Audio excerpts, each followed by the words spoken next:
government's money being spent and why? Now, amid a suspended indefinite strike over union demands for a new minimum wage that public sector workers say must translate into an actual living wage, where is the government's money being spent? And why is it that the people never seem to feel that government spending? Jobs are promised but never generated. Electricity is pledged, but the government never seems to push hard enough to get the power pinch sorted once and for all. And then there's infrastructure or the lack of it, bad roads, no way of moving produce through the waterways, inadequate connectivity of domestic flights. And obviously you can't talk of properly growing your economy when you can't rely on infrastructure. Billions, of course, needed to build that infrastructure.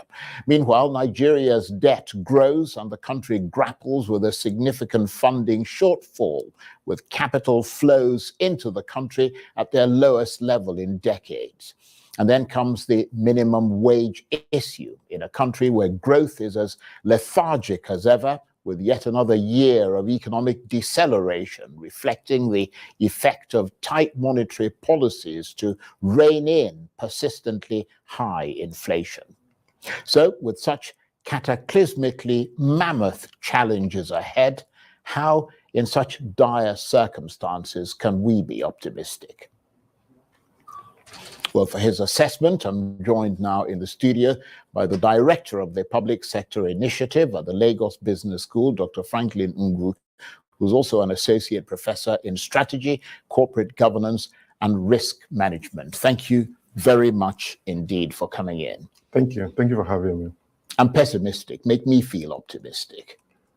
I think if we look at Nigeria in terms of the potentials that we have, we are supposed to be optimistic. What we are supposed to do is to look at that potentials and see our strengths, look at our opportunities, and now use the strengths and opportunities to look at the weaknesses and the threats that we have. Well, so in terms of comparative assessment between the strengths and opportunities and the threats and the risks, challenges, of course, the strengths and opportunities far outweigh the challenges that we have. So you have to be optimistic. Well, I will get you to try and explain that a bit more, because you're a well-known economist, a number cruncher, strategy evaluator and developer. But let's start with the minimum wage. What do you make of the fact that President Tinubu has said he's committed to a minimum wage above 60,000 naira?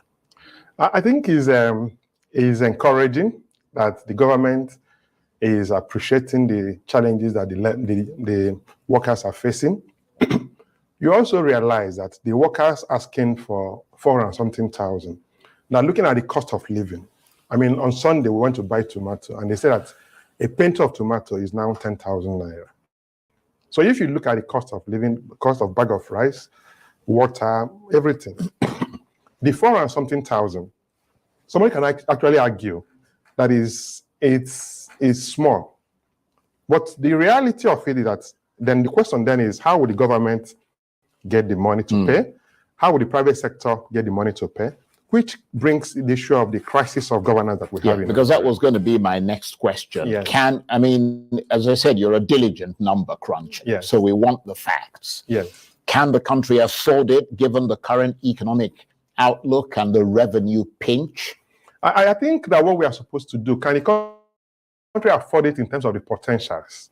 Yes, we should be able to afford a higher minimum wage. I'm not talking about the 400-something thousand. I'm talking about a living wage, and something that the workers at the end of the month, when they go back home, they will say, we can look after our families, whether it's a family of 2, 3, 4, 5, as the case may be. You can at least feed 3 times in a day, as the case may be. And of course, if you look at other African countries, the minimum wage that they're paying is far higher than what we have in Nigeria. Whether it's looking at Kenya, South Africa, Rwanda, Ghana, as the case may be. So even if we say that we are going to pay in comparison to some of these African countries, it means that the minimum wage has to go up. Even if we now say that we are the giant of Africa, it means expectedly that we should even see how we can do more.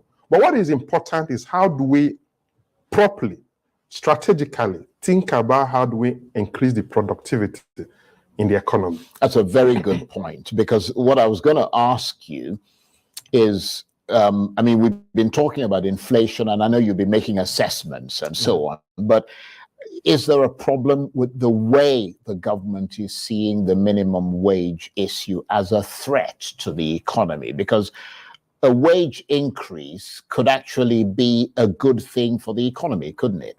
Yes, of course. I think it relates to our governance problem in Nigeria. In the sense, under normal circumstances, in other societies, when inflation goes up, based on the combination of monetary and fiscal policies and the outcomes, there should be a well-known mechanisms of saying the wages will increase by XY percentage. But because of the kind of governance we have in Nigeria, because of the kind of structure of governance we have, these discussions back and forth, this relates to the issue that are deeper than just the minimum wage. So even if you increase the minimum wage, will it solve the problem? The answer is no.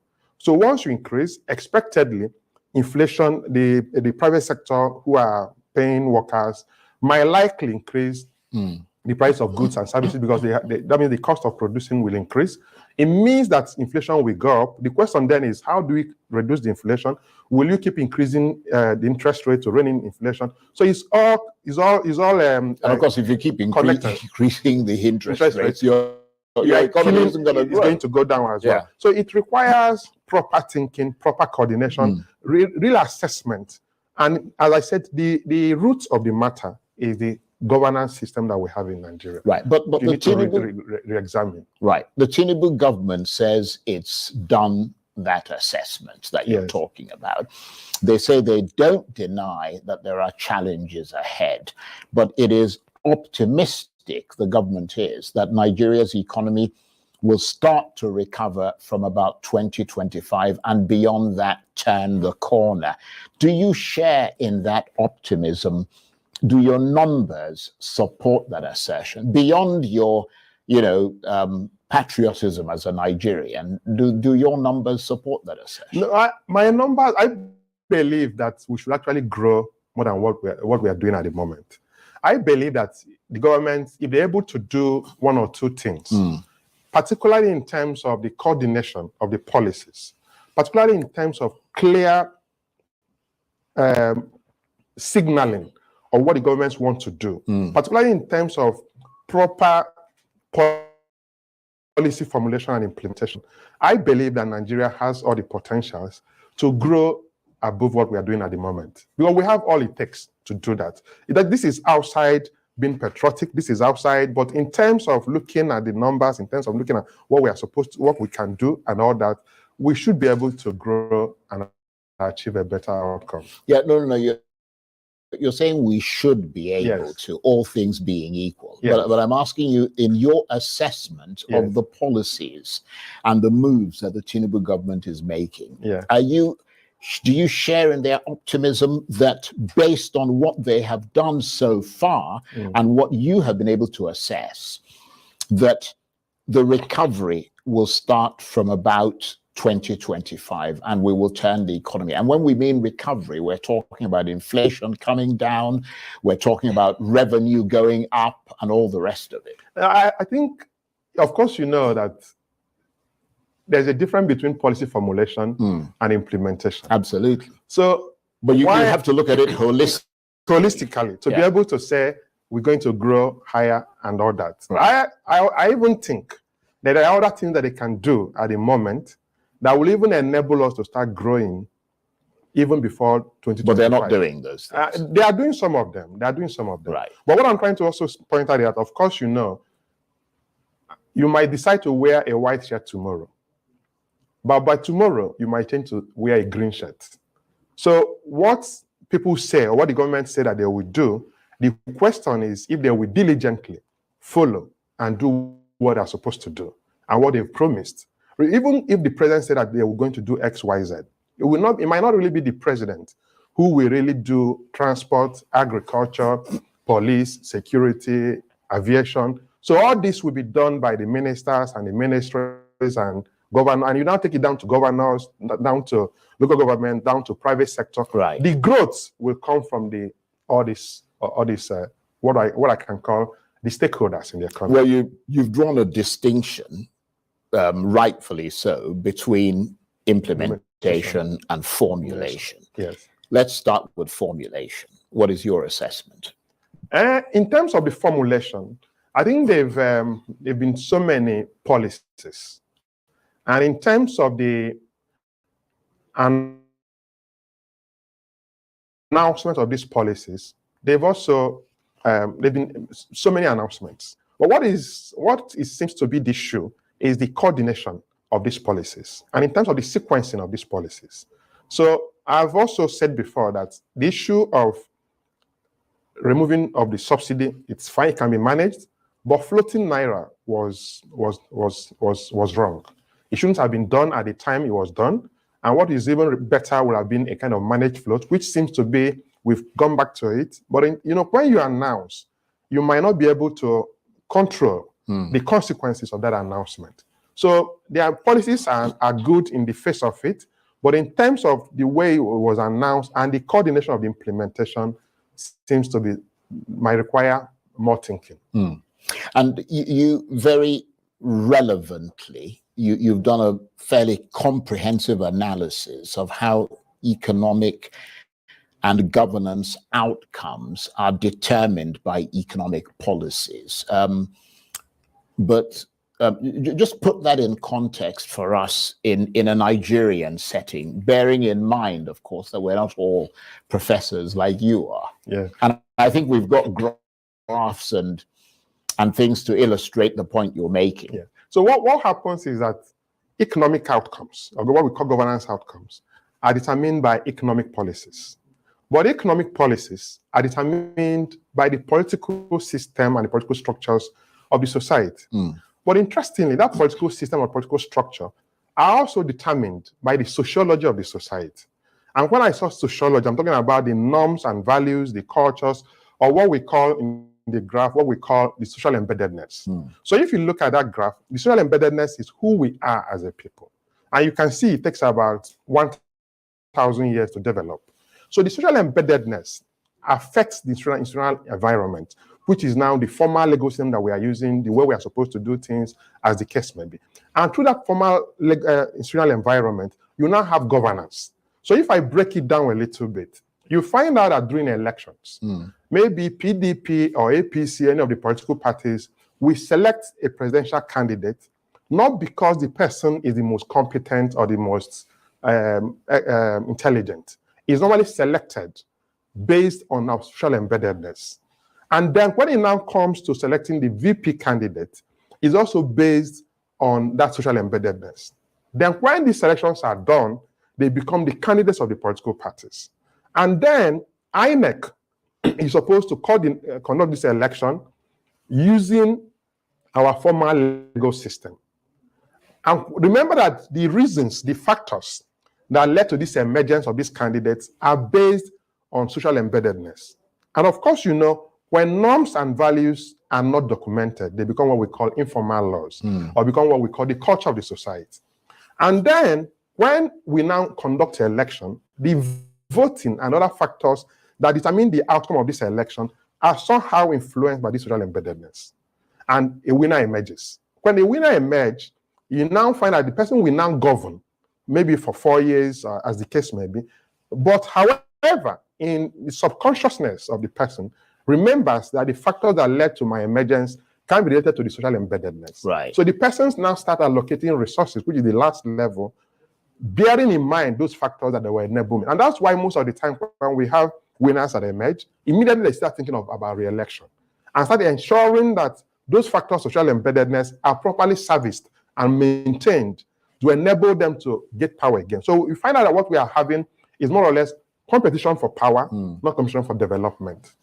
That's interesting. And it's interesting that the economic policies that you are talking about will logically be influenced and determined by the politics of the country, in this case, Nigeria. Yes. And you argue that politics and its structures are determined by the sociology of the society. You made that point earlier. Yes. And that is why we keep getting the outcomes that we get, because you say there's an inherent contradiction. Tell us more. So a typical example is, let's even bring it down. So if you look at our system of governance, so you become a governor and you're going to govern for 4 years. And after 4 years, there's a re-election. And you now win and you govern for another 4 years. And they tell you it's over. So you have to step aside. However, in who we are as a people, so look at Oni of Ife, Obi of Onitsha, Awujale of Ijebuland, and all the traditional rulers. There is no term limit in terms of when they emerge. And interestingly, they not even die. So when anything happens to them, they transit. So that is who we are as a people. And that's our culture, that's our norms and values. However, you now have a governor who now takes over for 4 years. And after 8 years, you tell him, no, it's time for you to go and become an ordinary citizen. So there's a contradiction. I see the point you're making. I hope you're getting what I'm trying to say. And remember also, a typical example, if you want to buy a land, you buy a land from the family, from the village, as the case may be. When you now want to do anything on that land, they will tell you, go to the state government to get a CFO, as the case may be. You get a CFO, you come back to the land to do a foundation. They tell you, the boys of the village will tell you, you have to settle us because we are the boys of the land. And you now go to the police, you have a CFO signed by the state governor, giving you the authority of ownership on that land. And you now go to enforce that authority.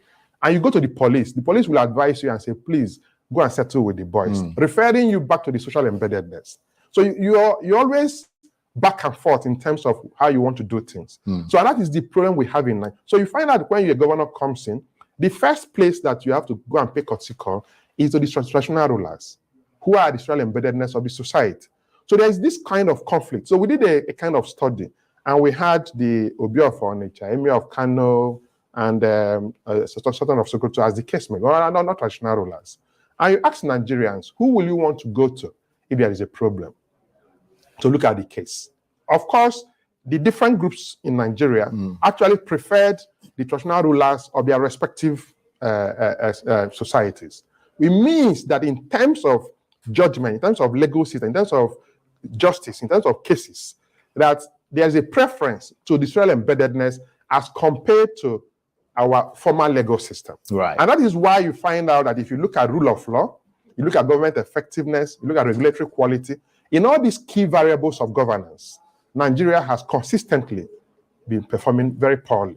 Because who we are and what we are practicing, there's a big contradiction. And that now dovetails into governance, which now dovetails into policies, which now dovetails into economic outcomes.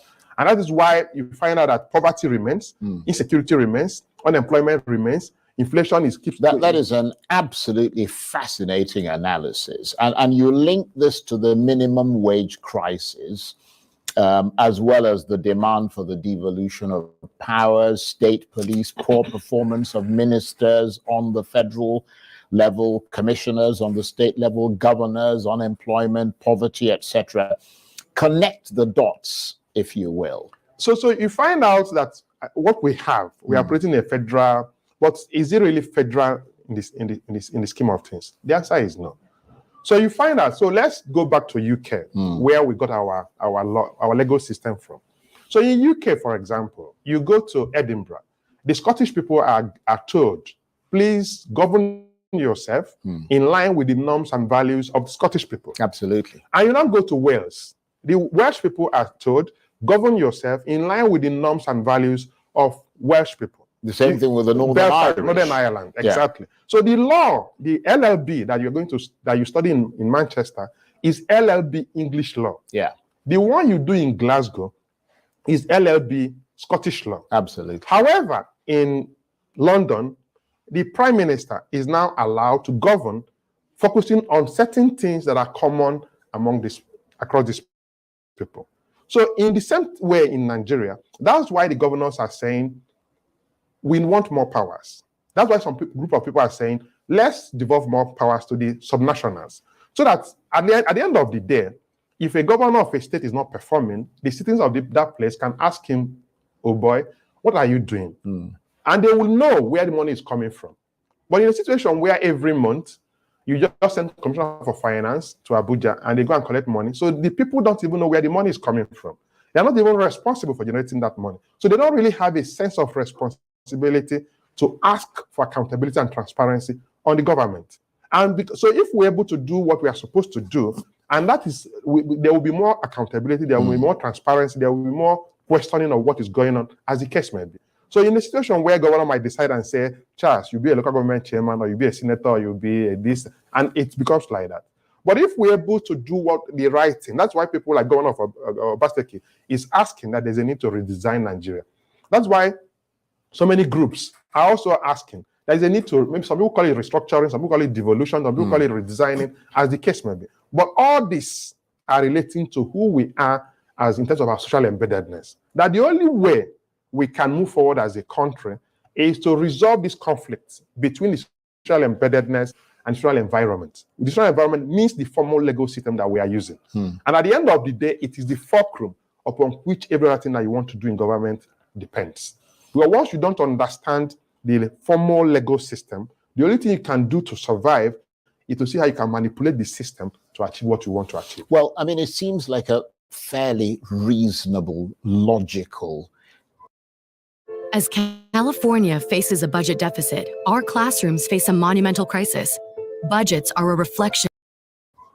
Assessment and 1 + 1, very linear. Yeah. 1 + 1 is 2, 2 + 2 is 4. I mean, but that's not happening, is it? How do we come out of that quagmire? It's that's the problem, in the sense that, so let's even look at US as well. The laws in Florida is different from the laws in Texas. The laws in Chicago is different from the laws in other states. All they are doing is appreciating their social embeddedness and allowing the people, because who you are determines everything that you want to do. In other words, the local environment predominates. Exactly. Because it is who you are, is embedded, is inside you. But what happens then is that we are using the formal system that we use for functional relationships. So it's not deep, it's not in you. There's no sense of responsibility and accountability. So all you do is to manipulate or see how you can rigmarole around and achieve what you want to achieve. And interestingly, if you emerge and take power through this flawed system to protect your interests, what you now do is to see how you can sustain that flawed system. Even when you know privately that this system is not sustainable, that is not going to achieve what we want to achieve.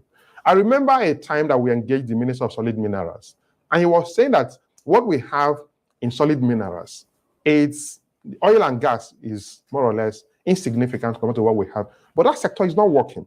And the reason why it's not working is that you cannot be in Abuja and dictate what happens in Zamfara, dictate what happens in Ebonyi, dictate what happens in Kogi, as the case may be. Once you finish in Abuja and send people to the local communities and the people that are in charge can do anything and frustrate what you're doing.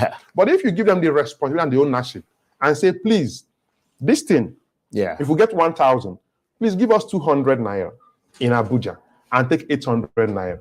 So you find out that people will now say, this is our own. We are really giving Abuja a little. And this will even remove the pressure from the president, from the federal. It becomes easier to manage. It becomes easier to manage. And the local government, of course, when the president goes to the states, you go to local government, and we have a better society and a better system, as the case may be. Absolutely extraordinary analysis. I mean, I'm trying to see how this can be applied in the short term, because obviously the kind of reforms and change that you're talking about is a longer term thing. Not really. In the short term. I mean, these things that are happening, I will say it has been happening for some years. But of course, you remember that during PMB's regime, there were discussions. And that's Buhari. Yeah, Buhari's regime, yes. There were discussions which led to a rethinking of what we have in the exclusive list and what we have in the concurrent list. So currently, railway, electricity, and other items that were formerly in the exclusive list have been moved to the concurrent list. And that is enabling states like Abia, like Enugu, like other states to now say, okay, we're going to have our own electricity, something as the case may be. So what we're supposed to do, what we can do now in the immediate, even though it can't, what we're supposed to do in the immediate is to now say, and maybe the president can call the governors and say, let's rethink this thing. What are the powers that you might need that you can enable you to perform well? A typical example is the road system. So I remember some people were blaming Obaseki that there are roads in Edo State that couldn't be done. But in his own submissions, he is saying that you cannot take all the money and keep it in Abuja. And the little I have in Edo, I'm using to do other things. But if you give me the money and there's nothing like federal road, state road, local road, it means that if there's any road that is not passable in Edo, you have to blame me because you've given me all the resources to do that. So there are certain things that we can do in the short term. There's certain things that we can do in the medium term. There are certain things that we can do in the long term. But what is important is let's rethink the exclusive list, rethink the concurrent list, and see how we can move some items. The center is controlling so much resources and so much power. So there is a need to, devolve more powers to the subnationals and to the local governments. Very educational. Thank you very much indeed. Dr. Franklin Ngwu is the director of the Public Sector Initiative at the Lagos Business School. He's also an associate professor in strategy, corporate governance, and risk management. Brilliant stuff. I want to buy your house. I can pay you cash for your house, no matter what condition it's in.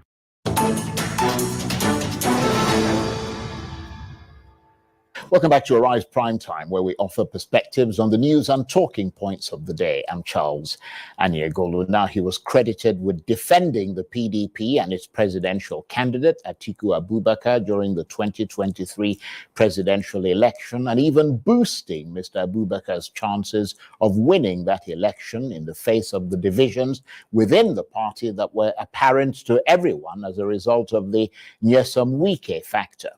But then Daniel Bwala suddenly made an about face, as some critics see it. Soon after Mr. Abubakar and the PDP lost the supermajority Mr. Bwala had confidently predicted they would win, and Bola Tinubu and the APC went almost invincibly on course to victory.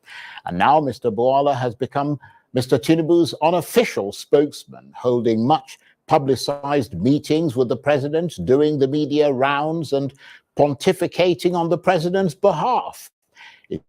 Expectedly, with the kind of attention Mr. Bwala has been getting, there are many who are gunning for him, even as he himself has taken to enthusiastically hitting out at all those he perceives to be President Tinubu's political opponents.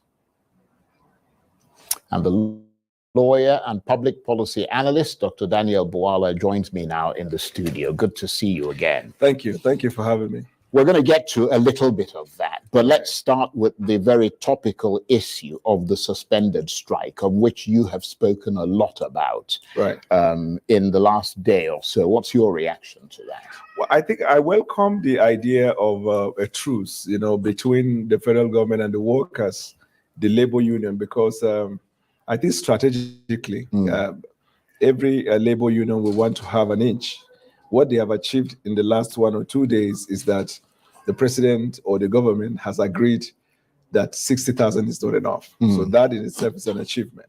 Do you think it's the labor unions? I mean, the strike was a fairly strong message that the labor union sent out, that they are not to be trifled with. I mean, I will have a different opinion on that, because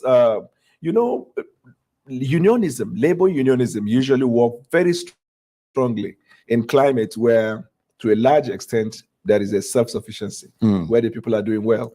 When you go to countries where there is extreme poverty, as a labor union, you have to be very strategic, or else you lose the legitimacy before the people. So my thing is, if the labor union had continued with this strike, I predicted the lifespan of this strike would have been 4 or 5 days, after which the Nigerian workers and then other members of the society might have to shelve the idea of strike and have to go to look for what to eat and survive. Right. So that's an interesting point. So you're saying that the message they were sending out, which is one of, we're strong, we can bring the country down, so don't mess with us, that's not likely to make their star flourish with the public, that it's likely to increase wariness. In other words, it won't make them popular. You remember in the UK, when labor union go on strike, they used to pay what they call strike pay. So all members of the labor union are entitled to about £50. In fact, in some cases, £70 for every day of the strike. So that way you get reinvigorated, you get energized to push. But in Africa, in Nigeria especially, they don't have anything. So there's a limit to which you can go with this strike, that it then begins to come back and hold yourself. But I think that there is, the good thing about it all is that President Bola Ahmed Tinubu has a disposition that demonstrates that he wants to negotiate. He has never used the instrument of coercion in any shape, way, or form, even in the face of outright violation of the law. Well, I was going to ask you that because you're a lawyer. The government at the outset tried to use the law at one point to try to sort of, prevent the strike from going ahead. But it is the legal right of workers to withdraw their services, isn't it? Yes, it is, as long as the withdrawal of the service is consistent with the law. So the legislation... Yeah, but the impression that's given is that the law is applied whenever it doesn't suit the government. And suddenly it becomes, I know there's a time frame within which you have to declare that you're going on strike and blah, blah, blah. But, in most countries, that is not actually strictly followed. But as long as you've informed the police that you're going to go on strike and the police doesn't see anything wrong. In other words, the police can make that determination, not strictly from a written piece of paper that you call the law, but from whether or not the circumstances. That is what you're speaking about, this protest. Allow for that to happen. That's protest. Yeah. But industrial action has a procedure because the conduct of both parties is governed by law. In the case of protest, it is the Constitution. You have a right of expression, and that you do not need the permission of the police to express your discontent or whatever is. Yeah, but it's a form of protest. No, but this against the minimum wage. Yes, but because you are recruited, for example, in England, if you don't follow the procedure and you launch into action, two things happen. One, you might not be entitled to your wage. Two, your employer may have the right to fire you without your. Yeah, but the word is may, because the exercise. So obviously, it has to be. The circumstances have to be assessed. No, it's the exercise of discretion of the employer. If you set rules for us, anybody who violates the rule, and it's the advantage of the strong person. But the president wants what the labor union want for the Nigerian people. So generally speaking, the principle of a higher minimum wage, there's nothing wrong with that. Nothing wrong. Because there are some who have suggested, who are really passionate about this, and they've said that perhaps Nigerian lawmakers and political leaders should also be on minimum wage to experience what ordinary Nigerians are experiencing. It's an interesting argument, but if the civil populace know the power that they already have within the framework of the Constitution, they can always recall a lawmaker that misbehaves in terms of misappropriation of funds. Let me tell you something, Mr. Charles, and by extension, the Nigerian people. Always a misconception with the Nigerian people as regards civil servant and the lawmakers. I'm not making a case for them. I don't speak for them. Yeah, even though I admire that place. I once ran to become a senator because I felt that you can in fact change when you are in the parliament. Yes, I remember when you ran for office. For Senate. But you see, a civil servant who is recruited by the civil service rules will stay for 35 years, all things being equal, before he retires. A lawmaker stays for 4 years. Renewable, of course, if he gets re-elected, the term is 4 years. One is recruitment, the other one is election. And anywhere in the world, when elected officers are elected into offices, there are certain privileges that accompany that. But when people talk about this 36 million for senators or 22 for House of Reps, they fail to realize that some of the money fundamentally that the senator gets in terms of this volume is from the constituency. Yeah. I said that because in 2018, I visited Senator John Thune, who then was the chairman, Senate Committee, Commerce, United States Congress, in his constituency. It's a functional office where you have a lot of offices, you have staffers. And that is also the place where... So that's what that money is for. That is what it is for. Right, but they don't use it. But they don't use it. Then the ICPC, I remember in the administration of President Buhari at some point, were tasked to monitor the implementation of constituency project. They were supposed to also expand that work to look at the tracking of the monies meant for the constituency development and the offices. So this is one fact. But in terms of cars that the lawmakers get, again, like I said, it's for 4 years. That lawmaker doesn't get it for 35 years. But it is arguable that we can say, given the circumstance, people should begin to cut the cost of governance. The argument that lawmakers should take minimum wage, I don't kick against it. Because as a matter of fact, the world over, most advanced democracies, the public officers don't get as much as what we get in the third world. Yeah. So, but the general populace, that's why constitutional review process is coming. Come out and participate. In the 10th Assembly, Senate, I was privileged to be the head of the constitutional brooding in the office of the DSP. I remember when we sent out information for people to submit memoranda. Not too many people participated. In fact, my primary they don't understand the process. Exactly. In most cases. In lawmaking process, if you don't come in public engagement and then push for your point, by the time it becomes a law, people then start crying. Yeah, but there's so many reasons why. I mean, there's the literacy levels, there's all kinds of, there's poverty. Loss of confidence. There's issue of, how do I leave my daily bread that I'm pursuing and go after, those kinds of things. But obviously you're very interested in politics. I mean, that is something we've seen over time. So let's turn to the politics of things and your role in it. Have you now completely shifted gears from supporting Atiku Abubakar to throwing your lot in with President Tinubu? I am supporting, well, it was nice and it's an experience that I cherish. Well, the party is over, basically, for I mean, Mr. Atiku. It was nice that I supported the vice president, former vice president Atiku, and for the period I supported him, I gave my all. Yeah, and you did a good job. But when I made a decision to support President Bola Tinubu, it's just owing to the fact that the elections are over. We all know the problems we're in.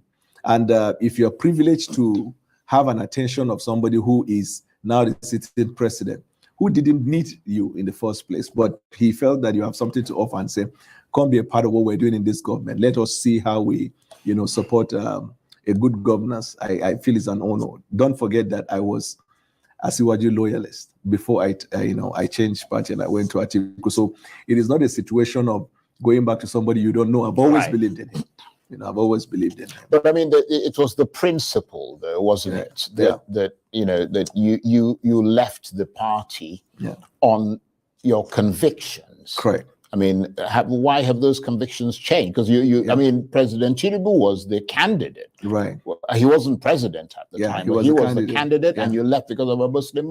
Yeah. So why have you now changed? Because they are now the substantive Muslim ticket in Astor. Yes, but there is a premise, right? There is this thing we call in academia, facts change opinion, unless you have personal grudges against someone. In our argument of law, when you're in court, you argue, superior argument prevails. Yeah, but you didn't say that when you were sitting here at the time. What I said was, we the first interview when you left. And what I said was just one. Right.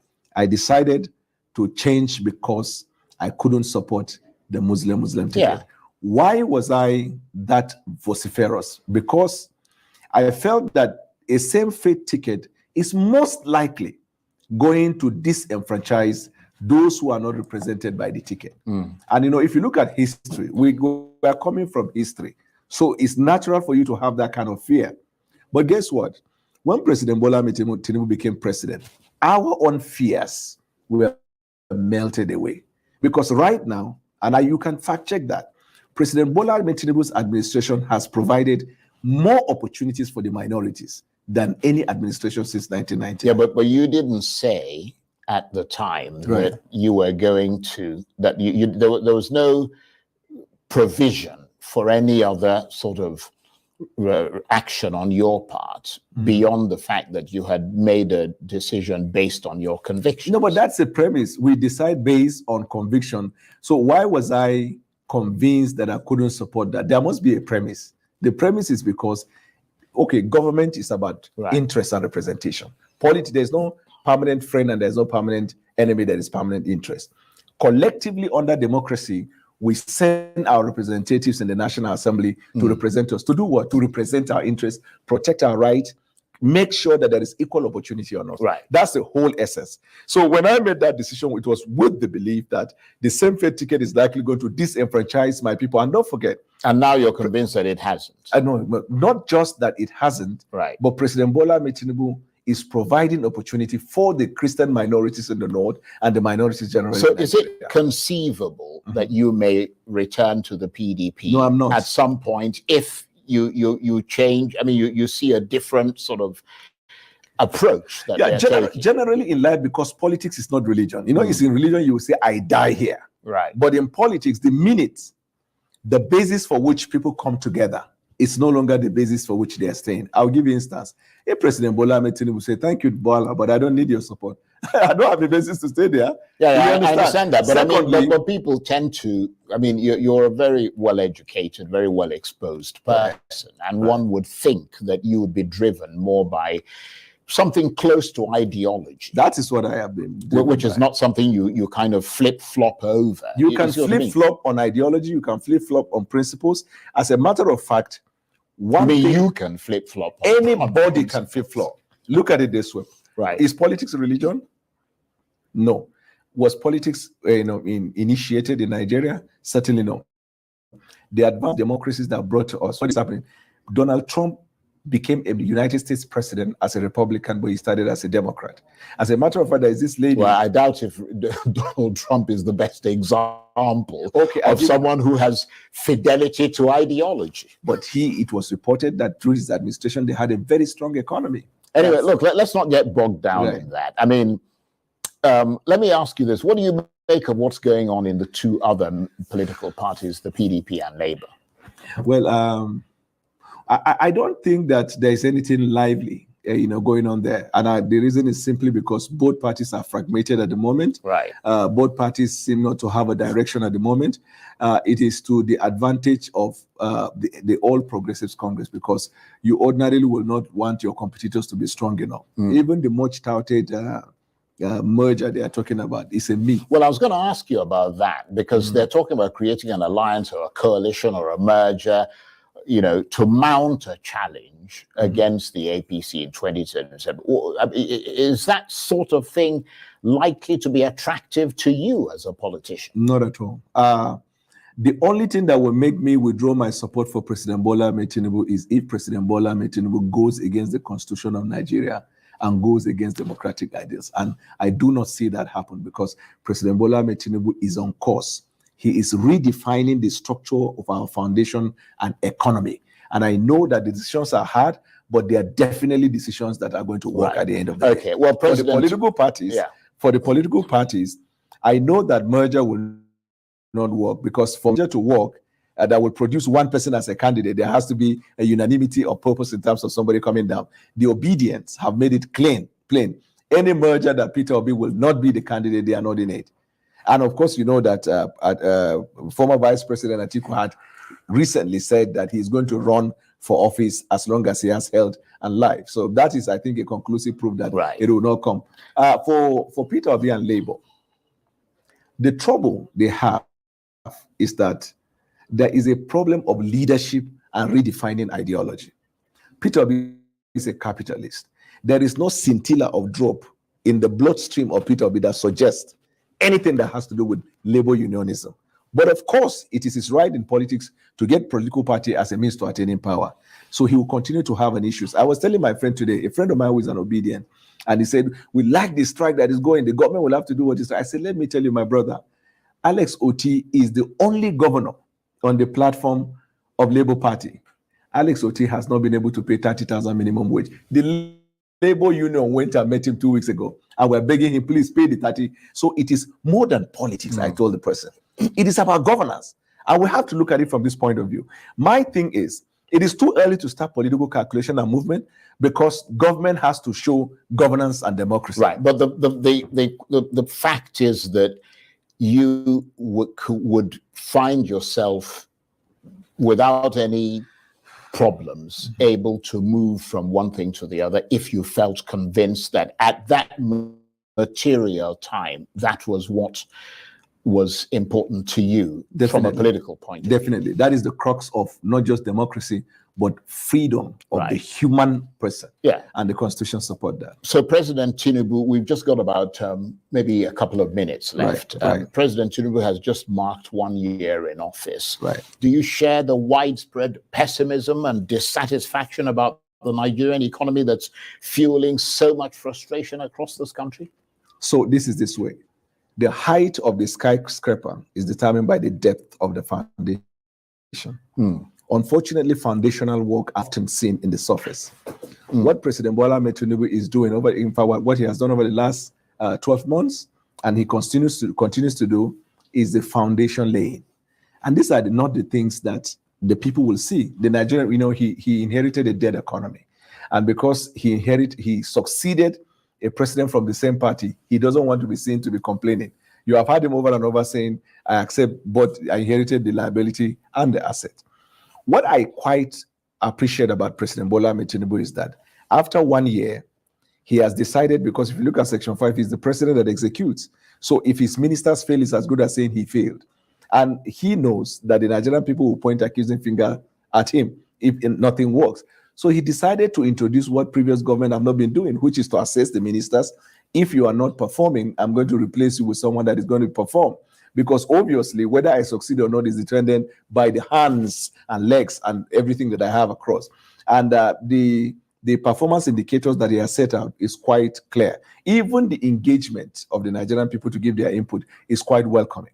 So while others may argue that the situation is worse, I will argue that it is half full. They are saying it's half empty. And half full because foundation has been, the foundation has been laid for a better Nigeria. Okay. Yeah. On that note, I want to thank you very much indeed for coming in. It's always brilliant talking with you. Daniel Buwala is a lawyer and public policy.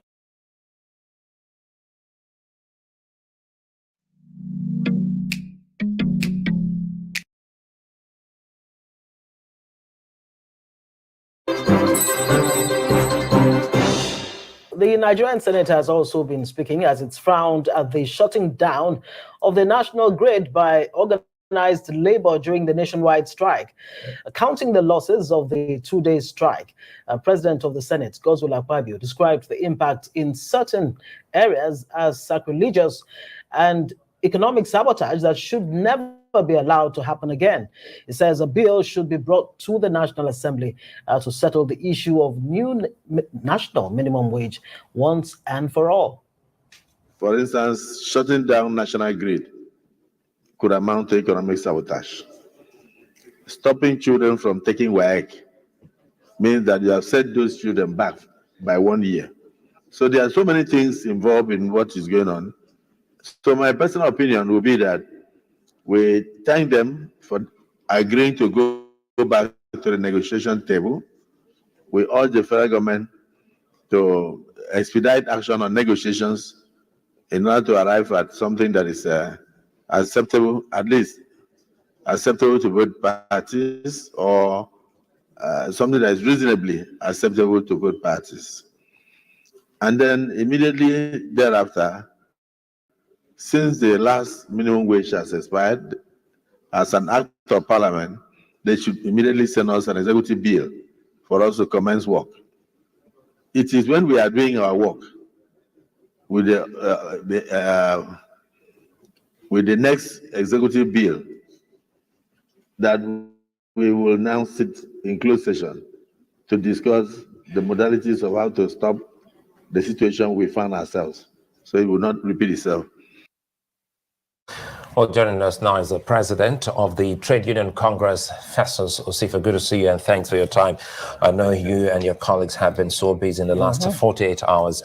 But again, if you look at that, let's start from Nigerians before we come into the issues that you've had with government in the last couple of hours. Some Nigerians are divided. Some are not too excited about the strike, as you saw in that report. Some are saying, why call it off, while some are so pained. Does labor, organized labor, have any message for those Nigerians that are counting their losses or into the strike? Good evening, Sulai. Good evening, Ngozi, and good evening, viewers. The first thing is, everybody have different motives, most especially the Nigerians out there. There are some people that want you to embark on strike for 1 month. There are some people that, for different reasons, political reasons, religious reasons, because maybe they don't want to go to work, so there could be different reasons why everybody wants you to embark on strike. But for us in the labor movement, we weigh it. It's a very weighty decision before we go on strike.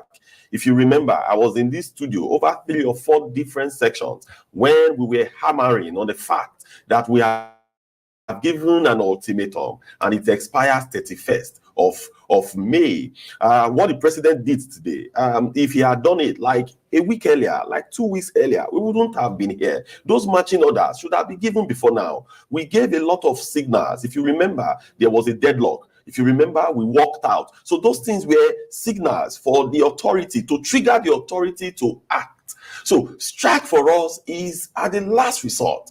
And the meeting we had last week, Friday, we told government, we told the government representative that we are ready to sit here and wait till midnight until they come up with an improved mandate. But we knew clearly that when we leave that meeting without anything, without an improved position, it's going to lead to an industrial action. So we waited.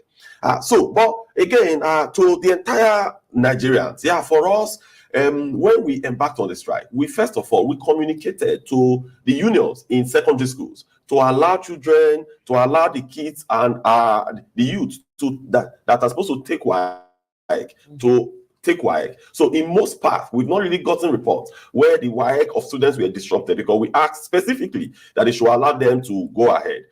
Then for some specific interventions, like some of the hospitals and all that, they were open, they weren't locked. So we tried to do that to the best of our ability. But overall, we shouldn't have gotten to this position because we have a lot of time to have acted and resolved issues the way it should be. Yes, indeed. Well, you seem to be satisfied with whatever commitment the president gave, especially the marching orders to the finance minister. But it still came across as somewhat vague when you say the president committed to a figure above 60,000. Yes. What exactly is that figure? We do understand, of course, he's asked the finance minister to come up with something acceptable to all. Yes. But can you give us an idea of what this figure could be? No. Okay. The meeting we had on Friday, that not deadlock, that led to where we are today.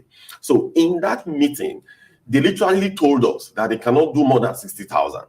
So it was as if, that is the finality. We can't go beyond this. That was why we were pushing them. No, you have to do something above.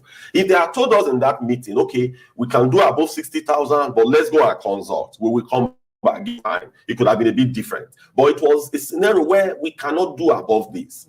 Then, if you remember, the Senate leadership, led by the Senate president and the speaker, they invited us for a meeting on Sunday before the strike, the commencement of the strike on Monday. So in that meeting, they were telling us that we should give them 2 months for intervention. That a new minimum wage for after 2 months, it will come. When I said no, we don't have 2 months. We don't have that luxury of time because workers are suffering. So it deserves the urgency of the moment.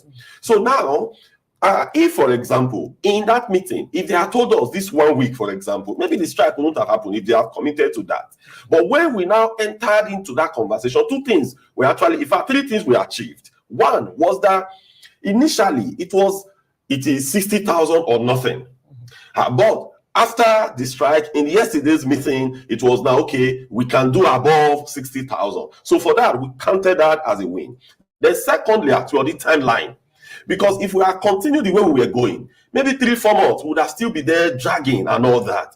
But government committing to that timeline that within 1 week, we will conclude this subject. So for us also, is also a win. Then the last one is also the attention that has been drawn to this issue now. For Mr. President to summon them today and give them marching order, that is the attention we have been trying to garner over this period. So we believe that within the next 1 week, that this subject should be resolved when government comes with an offer that respects the principle of negotiation. Because for us, there is a principle that governs negotiation, which I have explained here in this studio severally. So once they come up with that principle, Okay, sorry, let me just come in. By the way, Arise is thankful to you for all this honoring, talking to Nigerians. It's very important that the TUC speaks every time you're invited, because you don't have to leave that space, empty. Otherwise, people will fill it up for you. So thank you for all this, finding time to come to speak with us. Now, when we talk about the figure, do you have an idea? Because there's a meeting, because many are still asking, if you saw one of the respondents, do you have an idea of what the government is trying to work on now that they say, because 1 week is almost here? Yes. No, I can't speak for them. Maybe in addition to that. I'm just asking for them. I'm just asking if you have an idea. No. But what we have told them, which we are reasoning in that direction now, is that what was the value of 30,000 naira in 2019? What was the value of 11,000 naira in 18,000 naira in 2011? So can we walk through it by determining the net present value of what that amount was as at then? So it is that principle that we have pushed, we have canvassed to them. They said, okay, and they are also going to look at it. So when that is done, negotiation is not emotion. Was there pushback when you brought that analysis, talking about the value of where we were at the different stages of our minimum wage? Yes. Was there pushback from the government? No. They also explained the issue of affordability.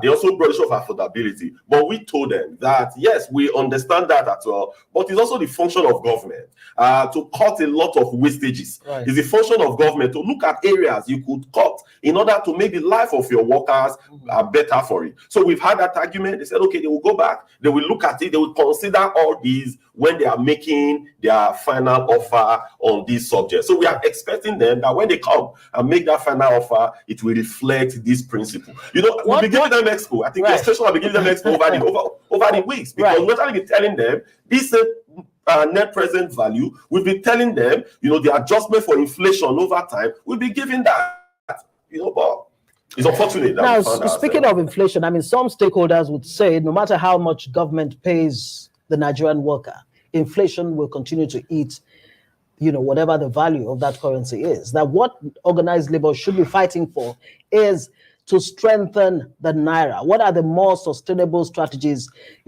policies that need to be put in place to ensure that the naira is strengthened, so that if you earned 20,000 naira, for example, it has value? Yes. Again, we've also been saying that it is not a matter of volume. What is a matter of value? You're right. Because today you could agree a new minimum wage of 400,000 naira. Then by next month, inflation catches it up, devaluation, the money becomes, very infinitesimal. Just don't say toilet paper. Yes. So what we do, infinitesimal. So what we do normally in those conversations we have with them on the minimum wage committee is very robust. Those conversations, we have been hammering on what government, for example, do you know that today, if the CNG infrastructures are developed across the nook and crannies of the country, and that the kekes that we use to come to work, the taxis, if they could be retrofitted to that CNG, they are not using CNG, the cost of transportation could crash by as high as 70%. So if that crashes, what is going to happen? You are spending less money to go to work. So when that happens, then this instead of you using AGO to import food from different parts of Nigeria to another part, you are now using CNG buses, right. CNG vans. It's going to bring down the cost of transportation, which will impact in different areas and different sectors. So these are the things that we canvass during that meeting. And if you also look at the agreement we signed October 2nd, that was one of the areas we canvassed, we pushed for it. That was why government included that. Right, very quickly, before we wrap, there are other demands that you made on the issue of electricity tariff, that they should reverse the so-called band categorization. What's happened to on that? Those demands? And would you like to respond to the President of the Senate when he says it's economic sabotage when you shut down the national grid? First on the demand. What was the first question? The other demands. Okay, electricity tariff. Electricity tariff. We've not been engaged on that. So the fixation has been on the minimum wage. Okay. But now that we've cleared that hurdle, we are going to engage them on the issues on electricity tariff, because we've never been engaged since we gave that ultimatum on that as well, May 1st. Yeah, there don't be any engagement. So let us sit down, let them come and tell us, why did you do this? How did we get to this point? Let's look at what the numbers are. Where we are today, is there any economics that is even supporting it? Is it the price it is today that it ought to be? Can't we take it further down? So those conversations, we are going to have them in the next few days. Right. Yeah, for Senate President, yeah, for us, we've had a lot of engagement. I mean, during that encounter, what we told them is that the nation should be involved when issues like these are coming. We shouldn't wait until a day before an industrial action, before we get into this. We shouldn't look at the action that has happened, because strike in any part of the world always brings in some economic losses. Nobody should dispel that. Even when it could be a security threat to the nation. I mean, shutting down the we are talking about grid today. How many times has the grid collapsed in the last years? So if grid collapse, what do we call that? Do we call that economic sabotage? You remember last year over 14 times grid collapse. This year over 6 or 7 times grid collapse. What are you going to call that? Grid collapse is the same thing as shutting down power in the entire nation.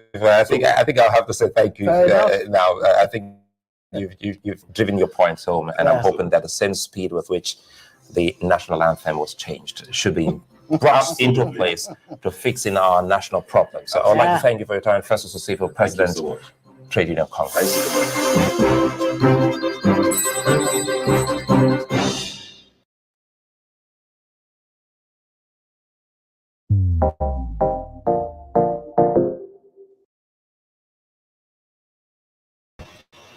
Greetings everyone, welcome back to my channel. I hope you guys can hear me. Greetings. So hey, Tony South, how now? Welcome, greetings to you. So I wanted to quickly touch on what Boala was saying. There's a part where he said that as citizens of Nigeria, they're not aware of the powers they have to recall some of the members of the Senate. I'm wondering, we need to focus on that. We need to find a way. Thank you very much, Tony South. We need to find a way to actually work on recalling these members of the National Assembly. We really, really need to pay attention, because we have to hit them from all angles. We can't just fold our hand. If we have those possibilities available to us in the Constitution, then we need to review it and find ways to recall them, because they're not doing their jobs. Even the House of Rep as well, I believe so. We need to start looking into this. I'm personally going to start paying attention and looking into this and asking questions, how we can go about it, because it needs to happen. Let these people know that we are serious, because I think as Nigerians, we've been too complacent. This attitude, we just allow people get away with anything that they want to get away with just because they're politicians. It shouldn't be allowed. It should not be allowed at all. These people need to feel the impact of us as citizens. We've been too quiet for too long. Anyway, let me play. There's a video I want to share too as well. So you guys bear with me.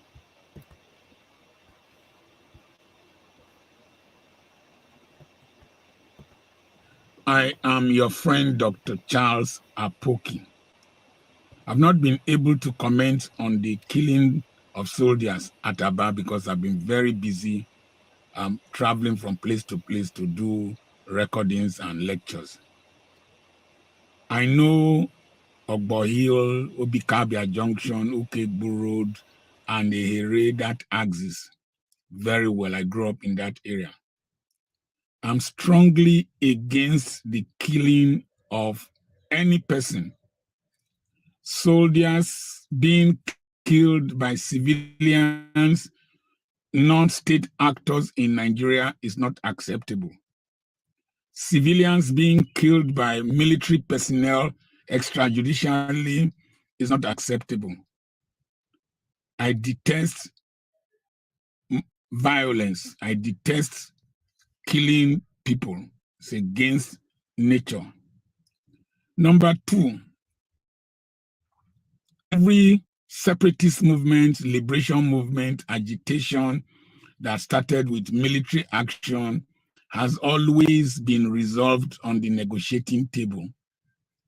Why don't people want to start with the negotiating table? It's because of pride, hatred, and misinformation. If Boko Haram fighters who are repentant can be inducted into the Nigerian army, why can't amnesty be granted to Nnamdi Kanu? If you grant him amnesty, you will douse the tension and the anger in the East. The federal government, as it is today, should not delude themselves that they can crush any resistance movement. History has not proven them to be able to do that. We've not been able to do that with Boko Haram agitators. We've not been able to do that with bandits, herdsmen, with kidnappers. We've not been able to do that with Yoruba nation agitators. They recently invaded a government house. Why would the government not call these people from these different regions, meet with them, find out their anger and why they are agitating, and then settle with them so that we can live harmoniously together? The third thing I want to say, if you break Nigeria into family units, the same character traits that we have will be in those family units. You are not going to import angels into Duduwa Republic, into Biafra, into Arewa Republic. It's the same exploitative oligarchs and elites that will still come on top and rule over you wherever you break to. The President General of a village died recently. He collapsed. About 17 million was seen in his house. Bags of salt were seen there. Bags of beans were already growing in his house. Dried meats were getting rotten. And there were so many poor people in that community that he was supposed to distribute things to.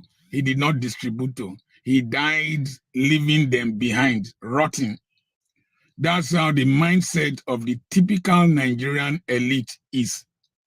Whether they are from Biafra, whether they are from Oduduwa, whether they are from Arewa, whether they are from minorities, the same greedy elites will emerge in every place. Let's think of how we can resolve and improve on the present system instead of going to destroy ourselves. Liberation movements are very catastrophic, extremely destructive, and the Igbos have a lot to lose. Remember the abandoned properties issue in Port Harcourt. Remember the deaths that followed during the Civil War. I was already able to read newspapers. The Igbos have buildings everywhere in this country, very beautiful buildings, shops, businesses, factories. What do you think will happen to them if violence breaks out? He who has more to lose should be careful when people are using fire to play. Most of those agitating now and promoting violence were not born before the Civil War.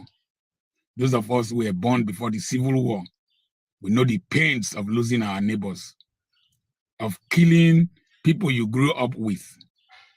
Never again. Let's apply wisdom. He who brings a stick filled with ants should not start screaming when lizards start coming to his sitting room. I want to beg the federal government, go only after criminals. Don't punish the innocent with the guilty. I remain the area grandfather, Dr. Charles Apoki. If you like, abuse me.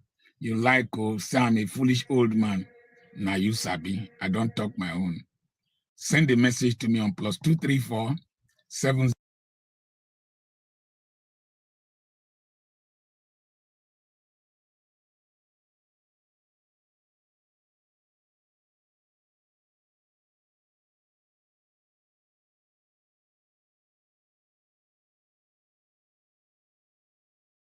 I don't. Well, I don't know. I mean, anybody has any different thoughts from what he shared? I mean, I like this man because, as far as I know, he's always speaking the truth, always speaking the truth, all the time. So for me, I don't hesitate to listen to his videos because he makes a lot of sense. He's a man that was born before independence and understands Nigeria so well. And he's always speaking the truth. Everything that he said, you know, I agree when he said that the federal government should focus on the criminals and go after them, as opposed to, you know, how what happened in Abia State recently, where they were going to civilian homes and just uprooting people indiscriminately. I mean, who does that? Something happened. It was almost like if everybody kept quiet, if there was no outrage and people did not talk, I'm sure that maybe you would have been seeing, you would have been hearing different things by now. What happened with Okoma would have repeated itself a second. This would have been a second time because these people don't care. They don't care. They just, whatever it is that they want to do, they just go destroy anything on their path. It's crazy. It's crazy to me. You know, we can't keep, we cannot keep quiet while we allow these people just get away with whatever it is they want to get away with. Eh? How long are we going to be quiet as Nigerians? With the mess that's going on in Nigeria, I would expect that people will start to take it personal and say, no, we can't continue like this. We need to find solutions to this problem. We need to start looking for ways to, help the people and prevent any type of occurrence that we do not support. I expect that to be happening, but Nigerians are not doing anything. you know they're not doing anything. I don't know, maybe they keep saying, I keep hearing people say, well, it's just a matter of time. Very soon people are going to pour out in the street, they're going to do what they need to do. Well, now here we go there, we shall talk our own, contribute our own portion.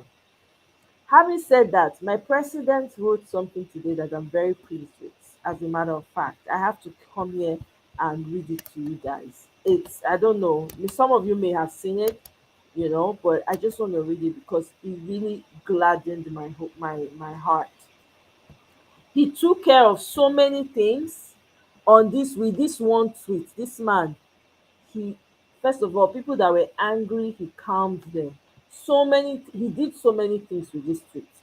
He said, I like to categorically state that the Obidient Movement is not directorate of any particular political party.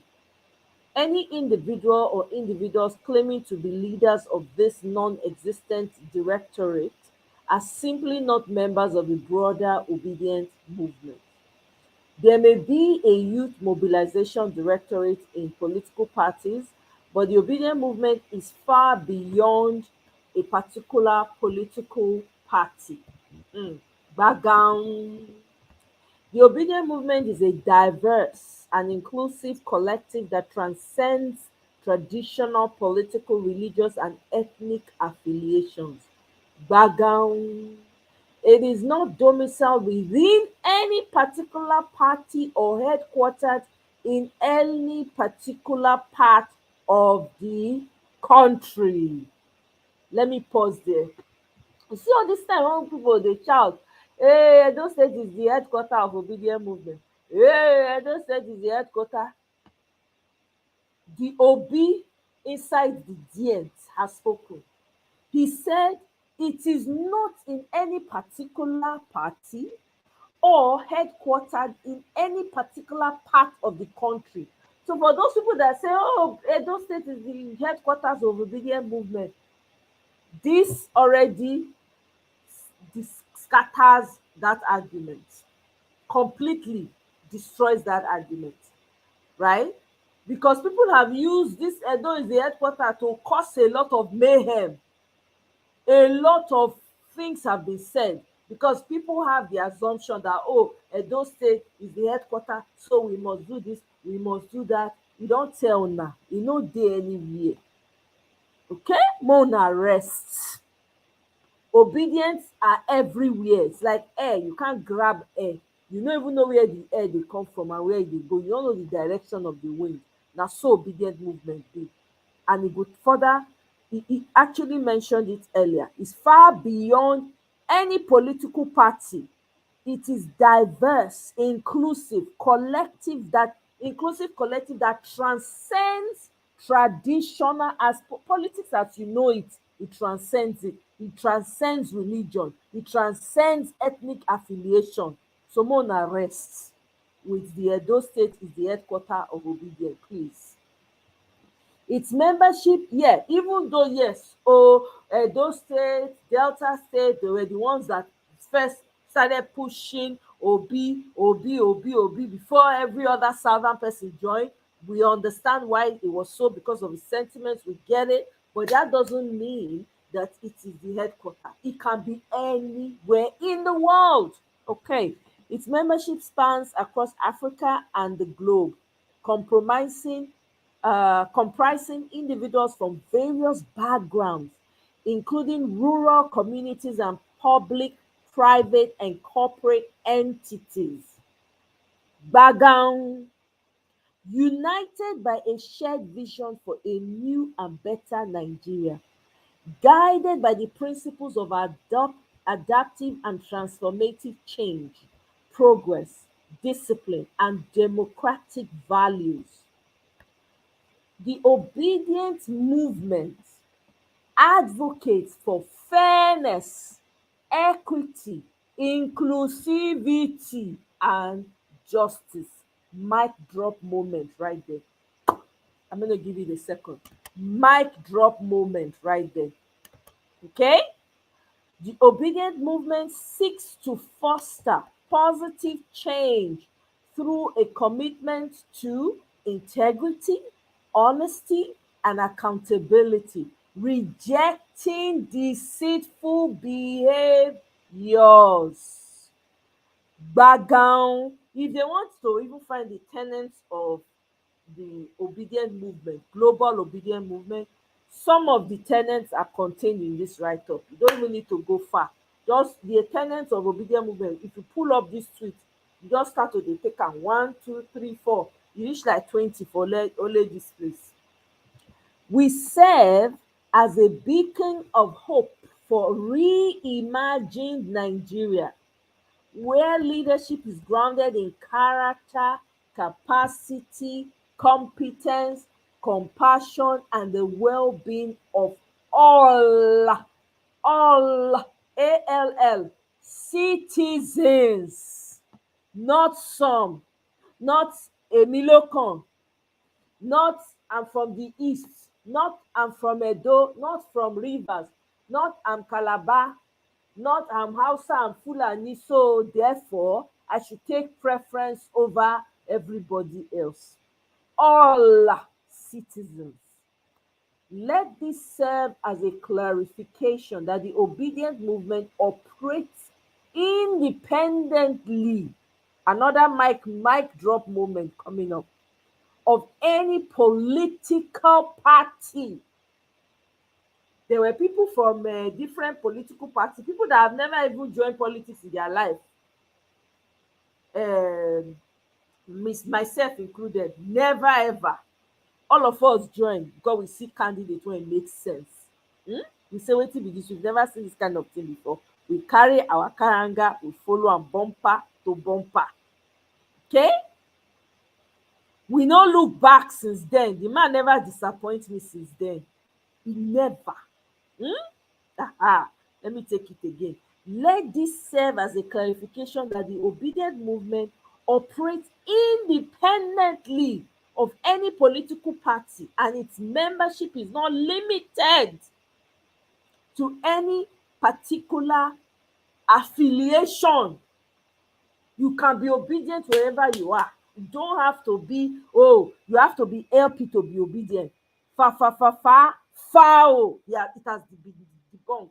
For those people running around say you are not obedient if you are not LP.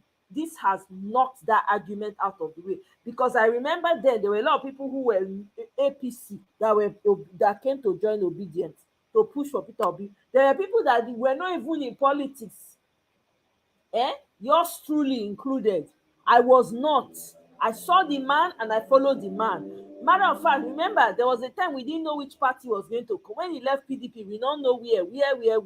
NN people. Now NNPP, Kwakwaso, they say, who is he? I bet I cannot, he's a small boy where I am. He demean the man. He talk rubbish, right? He can't land up for LP. Now we say, okay, it's LP. As far as you be candidate there, we follow, we carry go. This has demystified it. So stop telling people that, oh, you are not obedient if you are not in LP. If you want to join LP, please join. Leave those of us that don't want to belong to any stinking party, leave us alone. Where we see a candidate, we follow. I cannot wait for the day Nigerians will start having independent, when you can vote independently. Or more, that's where I will just stand on, independently. Because me na the candidate. If I resonate with the candidate, I follow him. I follow and go anywhere he won't go. Aha. Our focus remains steadfast on driving positive change and promoting a new Nigeria for all. All, once again, this is who we are and will remain for all time. P.O., my president, the only one that I know, no counterfeit. He has said it all. If there was any doubt, he has cleared it. Everybody that's been running helter-skelter, there was a time they started coming up with key obedient, backlock obedient, garage obedient. They started categorizing, labeling. Oh, we no dey because I no join any cult.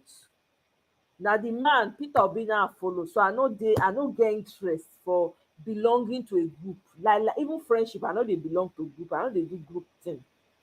Okay, ordinary friendship, I no dey do group thing. If you don dey turn to group, I withdraw myself. I don't like group things. Okay, so anyway, guys, this was the main reason why I came on live to bring this here, because I a lot of things, you know how Nigeria is, things they happen bumper to bumper, back to back. They let up. I say make I quick bring and come here in case you never see am. May we also address this whole. I hear say this NLC election, they say na postpone, they postpone am. So that means anything can happen, because we just heard that Akpabio, they want to increase the salary of the judges by 200%, I mean at 300%.